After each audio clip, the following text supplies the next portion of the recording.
काव्या ने जैसे ही दरवाजा खोला, अपने पति को अपने सास ससुर व उनके सामान के साथ देख उसके पैरों तले जमीन खिसक गई।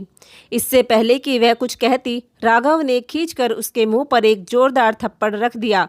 अपनी पत्नी की ऐसी घिनौनी हरकत देखकर आज राघव का गुस्सा सातवें आसमान पर था। पति को गुस्से से भरा हुआ देख काव्या के होश उड़ गए। राघव काव्या के मुंह को भींचते हुए बोला, तुम्हारी हिम्मत कैसे हुई मेरे बूढ़े माता पिता के साथ ऐसी हरकत करने की? तुम्हें बिल्कुल भी शर्म नहीं आई? तुमने मेरी गैर मौजूदगी में उनके बुढ़ापे का फ़ायदा उठाया। तुमने इनसे इनके ही घर में नौकरों की तरह काम करवाया। और तो और आज जो तुमने उनके साथ किया उसे देखकर तो मुझे तुमसे घृणा हो रही है। तुम्हें अपनी पत्नी कहते हुए भी मुझे शर्म आ रही है। मेरे बूढ़े माँ बाप तेरी हर छोटी बड़ी बात को बर्दाश्त करते रहे, सिर्फ मेरी खुशी के लिए, क्योंकि वह मुझे कभी दुखी नहीं देखना चाहते थे। वह नहीं चाहते थे कि घर में कलह कलेश हो। तुमने उन पर इतने अत्याचार किए, जुल्म किए, वह सहते रहे, लेकिन फिर भी तुम्हारा मन नहीं भरा तो तुमने उन्हें कहते कहते राघव की आंखों में आंसू आ गए। अपने बेटे को दुखी होते हुए देख कामनी जी बोली, बेटा तू हमारी वजह से बहू से झगड़ा मत कर, हमें अपने हाल पर छोड़ दे, हम वहीं ठीक थे।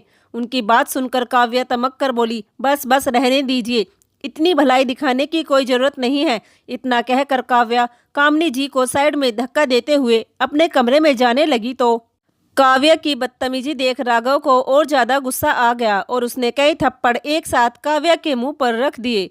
काव्या अपने सास ससुर की तरफ घूर कर देखने लगी तो राघव उसके सामने आकर खड़ा हो गया और आंखों से आंखें मिलाते हुए बोला, यह आंखें किसी और को दिखाना। यह घर मेरे माँ बाबूजी का है, यह लोग है, इस घर के मालिक है, और मालिक के सामने कैसे पेश हुआ जाता है इसका अंदाजा तुम्हें आज अच्छे से हो गया होगा। कहकर राघव अपने माँ बाबूजी का हाथ पकड़ और उनका सामान उठा उन्हें कमरे में लेकर गया। काव्या बहुत ही बदतमीज किस्म की औरत थी। जब से उसके सास ससुर उसके पास शहर में रहने आए थे तभी से ही उसने उनका जीना हराम कर दिया था। राघव भी सुबह को ऑफिस के लिए निकल जाता और देर रात घर लौटता। उसे भी पत्नी की करतूतों के बारे में पता नहीं चल पाता था। कामनी जी और जयशंकर जी भी बेटे को कुछ नहीं बताते थे। बीमारी के चलते राघव के माता पिता दोनों ही बीमार रहते थे, इसलिए वह उन दोनों को अपने साथ रहने के लिए शहर ले आया था। राघव अपने बाबूजी का ऑपरेशन शहर में ही कराना चाहता था। एक दिन कामनी जी पूरे घर की सफाई में लगी हुई थी। काम करने की वजह से उनके कमर और घुटने फटे जा रहे थे। आंगन में बैठे जय शंकर प्रसाद जी अपनी पत्नी की ऐसी हालत देखकर बहुत दुखी हो रहे थे। उधर सुबह की निकली हुई काव्या सहेलियों के साथ किट्टी पार्टी मनाकर दोपहर बाद घर में आकर बढ़ी और कामनी जी से बोली, माँ जी आपको दिखता नहीं है, मैं इतनी गर्मी में बाहर से आई हूँ, कम से कम एक गिलास पानी तो पिला दो। अभी लाती हूँ बहू। सीधी सरल स्वभाव की कामनी जी बहू के लिए पानी ले आती है और बहू के पास वहीं सोफे पर बैठ जाती है। अरे आप तो यहाँ आकर बैठ गई, जाइए पहले मेरे लिए एक गिलास शरबत और बना लाइए। कामनी जी शरबत बना लाई।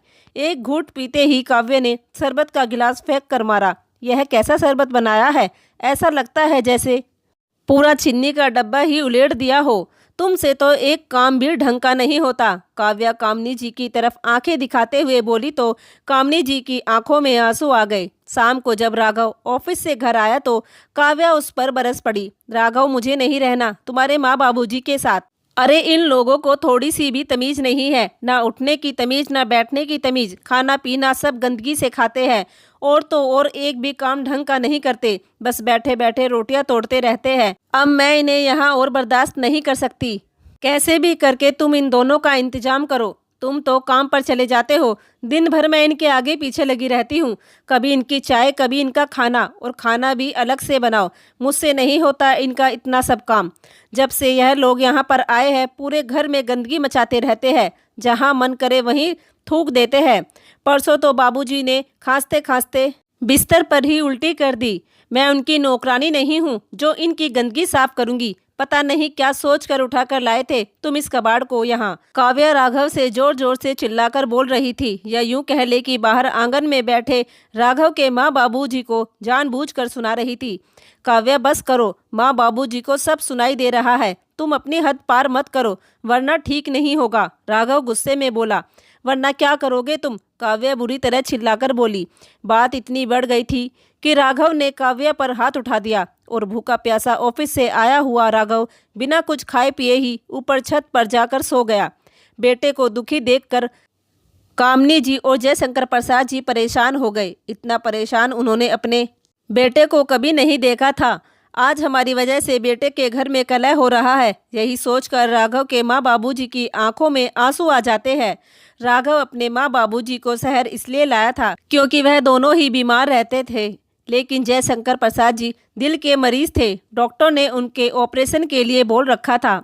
वहाँ गांव में अच्छे स्पेशलिस्ट डॉक्टर नहीं थे, इसलिए उन दोनों को अपने पास ले आया। लेकिन वहाँ आकर तो बहू ने उन्हें और भी बीमार कर दिया। घर के सारे काम वो उनसे ही करवाती और उल्टा राघव से यह कहती कि मैं सारे दिन उनकी सेवा में लगी रहती हूँ। वह तो एक पल भी अपने सास ससुर को इस घर में बर्दाश्त नहीं कर पा रही थी, इसलिए वह आए दिन उन लोगों पर अत्याचार करती रहती ताकि वह खुद इस घर को छोड़कर चले जाए। राघव का 8 साल का बेटा कार्तिक भी है। अपने दादा दादी के साथ हो रहे अत्याचार को देखकर कार्तिक को भी बहुत बुरा लगता। राघव के माँ बाबूजी पोते से बात करने के लिए तरसते रहते थे, लेकिन बहू उनके पास कार्तिक को बिल्कुल भी नहीं जाने देती थी। एक दिन राघव के माँ बाबूजी ने खाना खाने के लिए जैसे ही डाइनिंग टेबल पर बैठने के लिए जैसे ही कुर्सी सरकाई, तुरंत बहू ने उनके आगे से रोटी और सब्जी दोनों उठाकर बाहर कुत्तों को डाल दी। दोनों पति पत्नी बहू का मुंह ताकते रह गए। दोनों आंखों में आंसू लिए अपने कमरे में जाकर चुपचाप लेट गए और अपनी पुरानी यादों में खो गए। न जाने कितने सालों बाद भगवान ने कामनी जी की गोद भरी थी। बड़े ही लाड चाव से पाल पोस कर बेटे को बड़ा किया था। धीरे धीरे बेटा बड़ा हुआ तो पढ़ लिख कर कामयाब हो गया। कामयाब हुआ तो उसके लिए रिश्ते आने लगे। काव्या कामनी जी के दूर की रिश्तेदार की बेटी थी। राघव भी परिवार का इकलौता वारिस था। जमीन जायदाद भी खूब अच्छी खासी थी, इसलिए काव्य के परिवार वालों ने बिना देरी किए ही काव्य की शादी राघव से कर दी। लेकिन शादी के कुछ साल बाद ही राघव की शहर में एक बढ़िया सी जॉब लग गई। कुछ साल तो काव्य सास ससुर के साथ गांव में ही रही, लेकिन फिर वह राघव के साथ रहने के लिए जिद करने लगी ताकि वह सास ससुर की सेवा से बच सके और अपनी ज़िंदगी आज़ादी से जी सके। राघव से अपने साथ ले जाने के लिए तैयार नहीं था। काव्य, तुम मेरे साथ चलोगी तो फिर घर को कौन संभालेगा, माँ बाबूजी की देखभाल कौन करेगा? राघव, मेरी भी अपनी ज़िंदगी है, मैं कब तक ऐसे जीती रहूँगी? बाहर खड़े राघव के माँ बाबूजी सब कुछ सुन रहे थे। उन्होंने बेटे को समझा बुझाकर बहू को अपने साथ ले जाने के लिए राजी कर लिया। शादी के 4 साल बाद तक काव्य अपने सास ससुर के साथ ही रही थी, लेकिन फिर उसे राघव के साथ रहने का भूत सवार हो गया था। तो वह 3 साल के कार्तिक को लेकर राघव के साथ शहर चली गई। कुछ महीनों तक तो कामनी जी और जयप्रकाश जी का पोते के बिना मन नहीं लगा, लेकिन धीरे धीरे कुछ साल बीत गए। कामनी जी की भी तबीयत खराब रहने लगी और जयशंकर प्रसाद जी तो पहले ही दिल के मरीज थे। डॉक्टर ने उनके ऑपरेशन के लिए सख्त हिदायत दी थी। गांव में अच्छा इलाज ना होने के कारण राघव कुछ सालों बाद ही अपने माँ और बाबूजी को अपने साथ शहर ले आया। सास ससुर की सेवा करना, उन्हें समय पर खाना देना। कुछ दिन तो सब कुछ ठीक रहा, लेकिन फिर धीरे धीरे वह दोनों उसकी आंखों में खटकने लगे। बहू उल्टा ही उनसे घर के काम करवाने लगी। राघव के ऑफिस जाते ही वह उन दोनों को काम पर लगा देती। अब काव्य का व्यवहार अपने सास ससुर के प्रति बहुत ही बुरा और अपमानजनक हो गया था। और अब काव्य का बेटा भी 8 साल का हो चुका था। वह भी अपने मम्मी के व्यवहार को देख रहा था। अब तो काव्य किसी तरह अपने सास ससुर को इस घर से निकालना चाहती थी। एक दिन राघव 2 दिन के लिए अपने दोस्तों के साथ बाहर घूमने के लिए चला गया। उसके जाने के बाद काव्य ने मौका देखते ही राघव के माँ बाबूजी का बोरिया बिस्तर बांध उन्हें घर से निकाल दिया। कामनी और जयशंकर प्रसाद जी ने बहू के आगे खूब हाथ जोड़े और गिड़गिड़ाए, बहू एक बार बेटे को आ जाने दे, हम उससे खुद ही गांव जाने के लिए बोल देंगे। लेकिन बहू ने उनकी एक न सुनी और उन्हें धक्के देकर घर से बाहर निकाल दिया। उस दिन राघव के माँ बाबूजी राघव के इंतजार में पूरा दिन और रात दरवाजे के बाहर ही बैठे रहे। अगले दिन सुबह दोनों अपना सामान उठाकर स्टेशन की तरफ चल दिए। 2 दिन के भूखे प्यासे कामनी जी और जयशंकर प्रसाद जी की हालत बहुत ही बुरी हो रही थी। दोनों के कपड़े भी मैले कुचैले हो रहे थे। दोनों पति पत्नी स्टेशन पर जाकर बैठ गए। उस दिन राघव भी दोस्तों के साथ घूमकर घर वापस आ रहा था। जैसे ही वो स्टेशन पर उतरा, अपने माँ बाबूजी को ऐसे फटे हाल में लोगों से खाना मांगते देख उसके पैरों तले जमीन खिसक गई। माँ बाबूजी, आप इस हालत में कैसे? कहते हुए राघव की आंखों में आंसू आ गए। राघव के कई बार पूछने पर उसके माँ बाबूजी ने रोते रोते सारी बात बता दी। राघव अपने दोस्तों से नजरें नहीं मिला पा रहा था। आज उसकी पत्नी ने ऐसा काम किया था जिसकी उसने कभी कल्पना भी नहीं की थी। वह उसी समय अपने माँ बाबूजी को अपने साथ लेकर घर पहुंचा। काव्या ने जैसे ही दरवाजा खोला, अपने पति को अपने सास ससुर व उनके सामान के साथ देख उसके पैरों तले जमीन खिसक गई। इससे पहले कि वह कुछ कहती, राघव ने खींचकर उसके मुंह पर एक जोरदार थप्पड़ रख दिया। अपनी पत्नी की ऐसी घिनौनी हरकत देख आज राघव का गुस्सा सातवें आसमान पर था। पति को गुस्से से भरा हुआ देख काव्य के होश उड़ गए। राघव काव्य के मुंह को भींचते हुए बोला, तुम्हारी हिम्मत कैसे हुई मेरे बूढ़े माता पिता के साथ ऐसी हरकत करने की? तुम्हें बिल्कुल भी शर्म नहीं आई? तुमने मेरी गैर मौजूदगी में उनके बुढ़ापे का फायदा उठाया। तुमने इनसे इनके ही घर में नौकरों की तरह काम करवाया। और तो और आज जो तुमने इनके साथ किया उसे देखकर तो मुझे तुमसे घृणा हो रही है। तुम्हें अपनी पत्नी कहते हुए भी मुझे शर्म आ रही है।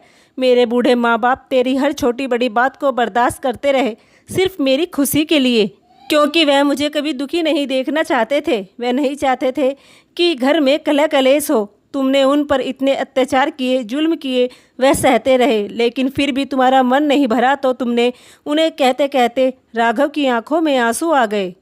तभी अचानक काव्या के मम्मी पापा अपने सामान के साथ काव्या के घर पहुंच गए और रोते रोते काव्या के गले लगकर बोले, काव्या, तेरे भैया और भाभी ने हमें घर से धक्के देकर निकाल दिया। यह सुनकर काव्या बुरी तरह हिल गई।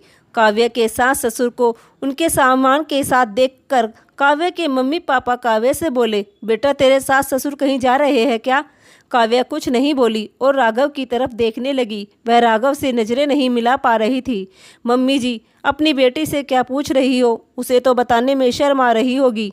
मैं बताता हूँ। जैसे तुम्हारी बहू ने धक्के देकर तुम दोनों को बाहर निकाल दिया, उसी तरह आपकी बेटी ने मेरे माँ बाप को धक्के देकर घर से बाहर निकाल दिया था। यह सुनकर काव्या की मम्मी ने उसके मुंह पर एक जोरदार कसकर तमाचा मारा। बेशरम, यही संस्कार दिए हैं हमने तुझे।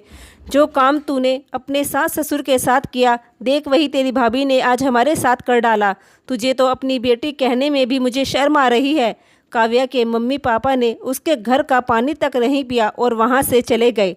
काव्या फूट फूट कर रोने लगी और माथे पर हाथ रख वहीं फर्श पर बैठ गई। राघव काव्या से बोला, आज अपने सीने पर हाथ रख कर देखो कितना दर्द होता है जब अपने ही माँ बाप के साथ ऐसा कोई करता है। सही मायने में तुम्हें आज माँ बाप की कदर का अंदाजा हो गया होगा। कहते हुए राघव अपने माँ बाबूजी और उनके सामान को उनके कमरे में लेकर अंदर चला गया। काव्या ने अंदर जाकर तीनों के पैर पकड़ लिए और माफ़ी मांगते हुए जोर जोर से रोने लगी। काव्या की गलती का पछतावा होते हुए देख और बात को ज़्यादा ना बढ़ाते हुए राघव और उसके माँ बाबूजी ने उसे माफ़ कर दिया। काव्या ने भी राघव से उसके माँ बाबूजी की सारी ज़िंदगी सेवा करने का वादा किया। तो दोस्तों, कहानी कैसी लगी प्लीज़ कमेंट बॉक्स में ज़रूर बताना। धन्यवाद।